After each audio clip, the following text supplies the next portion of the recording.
It is a story that never grows old in the telling. É uma história que nunca envelhece ao ser contada. E aconteceu naqueles dias que saiu um decreto da parte de César Augusto para que todo mundo se alistasse. E todos iam alistar-se, cada um à sua própria cidade. E subiu também José da Galiléia, da cidade de Nazaré, a Judéia, a cidade de Davi, chamada Belém, porque era da casa e da família de Davi, a fim de alistar-se com Maria, sua esposa, que estava grávida. E aconteceu que, estando eles ali, se cumpriram os dias em que ela havia de dar à luz. E deu à luz a seu filho primogênito, envolvendo-os em panos, e deitou-o numa manjedoura, porque não havia lugar para eles na estalagem. Achamos extraordinário que o próprio Filho de Deus, o grande Jeová do passado, nascesse neste mundo mortal na mais humilde das circunstâncias. Uma estalagem teria sido suficientemente humilde, mas não era nem isso. Era um estábulo e o bebê foi deitado na palha de uma manjedoura, onde se alimentavam animais comuns. Mesmo assim, a maior condescendência é de que Jesus devesse se submeter à mortalidade, mesmo que tivesse nascido na melhor e mais elegante das circunstâncias. Tal como Paulo, maravilho-me de que Deus tenha enviado seu Filho em semelhança da carne do pecado. Que ele devesse tornar-se um bebê, que ele tivesse de ser uma criança, e depois um homem que sofreu tentações e dores corporais, fome, sede e cansaço, até a morte. Como é que ele, que governava nas alturas do céu, o próprio Criador da terra, deveria consentir em nascer segundo a carne e caminhar pelos cabelos de seus pés, em pobreza, desprezado e maltratado, e no final crucificado? Por que essa degradação quase inconcebível? Jesus explicou: eu desci do céu, não para fazer a minha vontade, mas a vontade daquele que me enviou. Porquanto a vontade daquele que me enviou é esta, que todo aquele que vê o Filho e crê nele tenha vida eterna, e eu o ressuscitarei no último dia. Com fidelidade, Jesus suportou tudo o que foi necessário na vida e na morte para expiar, redimir e estabelecer um padrão celestial para os filhos de Deus, para nós. Era essencial que o Filho de Deus nascesse na carne e descesse abaixo de todas as coisas para que pudesse redimir todas as coisas. Paulo se referiu a isso ao dizer que Jesus tinha descido às partes mais baixas da terra para cumprir todas as coisas. Depois, subindo ao alto, levou cativo o cativeiro e deu os dons aos homens. Na revelação moderna, lemos que ele subiu ao alto, como também desceu abaixo de todas as coisas, no sentido de que compreendeu todas as coisas, para que fosse em tudo e através de todas as coisas a luz da verdade. Verdade essa que brilha. Essa é a luz de Cristo. Jesus foi o primogênito dos Espíritos e o Filho unigênito de Deus na carne. Embora não tenhamos nascidos de Deus na carne, somos, tal como Jesus, a descendência espiritual de Deus. Assim, nosso nascimento na mortalidade também é uma espécie de condescendência.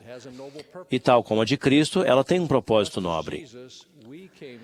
Tal como Jesus, descemos do céu para fazer a vontade daquele que nos enviou e para alcançar, com a graça de Cristo, a imortalidade e a vida eterna. Será que seria importante para nós, ao buscarmos subir ao alto, também descermos abaixo, pelo menos, de algumas coisas, para que possamos compreender mais plenamente e nos tornar mais semelhantes a Cristo? Se Jesus precisava de certas experiências, seria também necessário que tenhamos alguns desafios e provações para que se nos encham de misericórdias as entranhas, segundo a carne, para que saibamos, segundo a carne, como socorrer uns aos outros, de acordo com as nossas enfermidades. O Senhor revelou a José Smith quando ele estava preso na cadeia de Liberty, Missouri, parte do que Joseph ainda teria de sofrer. E depois disse: todas essas coisas te servirão de experiência e serão para o teu bem. O Filho do Homem desceu abaixo de todas as coisas. És tu maior que ele? Nesta época, relembro a pungente experiência de Joseph F. Smith, o sexto presidente da igreja, numa época anterior de sua vida, quando era um jovem pai. Ele trabalhava no escritório de dízimos da igreja das 6 da manhã até as 11 da noite todos os dias, pelo que recebia $3 por dia em pagamento de dízimo. Isso significava que ele podia ir à loja de dízimos e trocar seu pagamento comprovante por farinha ou carne ou melado. Pelo menos a família tinha alimento, embora pouco ou nenhum dinheiro.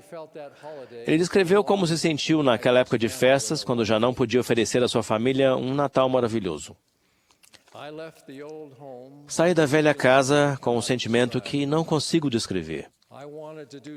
Eu queria fazer algo por meus filhos. Queria algo para agradá-los e para marcar o dia de Natal diferenciando de todos os outros dias. Mas não tinha um centavo com que fazer isso. Subi e desci a Avenida Main Street a pé, olhando vitrines em todas as lojas, em toda parte. Depois retirei-me da vista da humanidade e me sentei e chorei como uma criança, até que o desabafo da minha dor aliviasse meu coração partido. Depois de algum tempo, voltei para casa, de mãos vazias como quando saíra, e brinquei com meus filhos, grato e feliz apenas por eles. Joseph F. Smith cresceu sem pai, Hyrum Smith. E em sua juventude foi às vezes rude e indisciplinado. Não posso deixar de acreditar que essa experiência, juntamente com outras, ajudaram a transformá-lo no homem forte, terno e espiritualmente sensível, no qual ele se tornou. Assim como o Salvador, ainda que era filho, aprendeu a obediência por aquilo que padeceu. Se confiarmos consistentemente na misericórdia do Salvador e olharmos para Ele em cada pensamento, tudo o que sofremos também nos levará a nos tornar pessoas melhores. Mas isso não é tudo.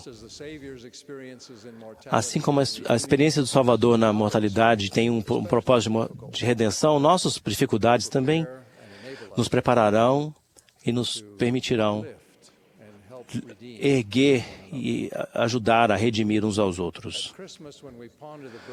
No Natal, quando refletimos sobre o nascimento de Jesus e o exemplo de sua vida, estamos mais propensos a tirar de nossas próprias experiências e recursos aquilo que vai abençoar as pessoas, como ele demonstrou. As histórias de pessoas que ajudaram a abençoar umas às outras na época de Natal são muitas. Essa é, sem dúvida, um dos motivos principais pelo qual tantos nos regozijamos nesse feriado. Uma dessas histórias aconteceu apenas algumas semanas em West Jordan, Utah. Ethan Van Leuven, de 4 anos, tinha batalhado contra uma forma aguda de leucemia desde quando tinha 2 anos de idade. Ele tinha sido tratado com uma droga experimental, com radioterapia de corpo inteiro e transplante de medula. Embora o câncer estivesse em remissão por algum tempo, em outubro deste ano, ele ficou fora de controle e já não podia ser mais tratado. O pai de Ethan, Merrill, e a sua mãe, Jan, se deram conta de que seu filhinho em breve partiria. Quero que ele saiba como estou orgulhoso dele, disse Merrill, por ter lutado esse tempo todo e, em meio a seu desafio, ter sido tamanho exemplo de fé e força para mim. O Halloween estava chegando no final de outubro, o aniversário de Ethan em novembro, e seu feriado favorito, o Natal, viria no mês seguinte. Quando ficou evidente que Ethan não viveria o tempo suficiente para vivenciar nenhum deles pela última vez, Os membros de sua ala e estaca e outros vizinhos e amigos se reuniram para realizar todas essas comemorações para Ethan em uma semana. O Halloween foi na terça-feira, uma comemoração de aniversário na quinta, a véspera de Natal na sexta e o dia de Natal no sábado. Os pais de Ethan, que tinham geralmente ajudado os outros, estavam então agradecidos, aceitando a ajuda que tanto estavam dispostos a dar. A véspera de Natal, no dia 24 de outubro, teve Papai Noel chegando na casa da família Van Leuven num caminhão de bombeiros. Alguns deram presentes, inclusive um menino de 13 anos, desconhecido da família, que doou sua coleção de pelúcia, que levara anos para ser compilada. Uma estação de rádio local tocou música de Natal por 3 horas à noite para Ethan e sua família. Mais de 150 pessoas se aglomeraram na frente da casa da família Van Leuven, cantando hinos de Natal, e os membros da ala montaram um pequeno presépio no gramado com um bebezinho representando o Cristo Menino. A família foi levada para passear em uma carroça puxada a trator pela vizinhança, onde vizinhos tinham decorado suas casas com luzes de Natal. Por fim, Ethan e sua família voltaram para casa para uma comemoração particular de véspera de Natal e do seu dia de Natal no sábado, encerrando sua semana de feriados. Ethan faleceu 3 dias depois, deixando para trás uma família e uma comunidade enriquecida por seu exemplo e por seus próprios atos de amor e serviço para fazer com que os últimos dias de uma criança que sofria fossem felizes. Então, no Natal, as histórias de sacrifício e ministração se multiplicam pelo mundo. Nossos presentes e nosso serviço podem alegrar o coração uns dos outros. A bondade de outras pessoas derrama um bálsamo que cura nossas próprias feridas. Esse é o modo de viver do Salvador. E já que, tal como Ele, descemos do céu para fazer a vontade do Pai, isso não deve ser apenas um evento anual, mas sim o padrão de nossa vida. Em tudo que serve para aprofundar nossa empatia, ampliar nosso entendimento e purificar nossa alma, sua declaração nos reassegura. No mundo, 3 aflições, mas tem de bom ânimo. Eu venci o mundo. Regozijo-me em prestar testemunho do nascimento, da vida, da morte e da ressurreição de Jesus Cristo. E invoco suas bênçãos sobre todos neste Natal. Em nome de Jesus Cristo. Amém.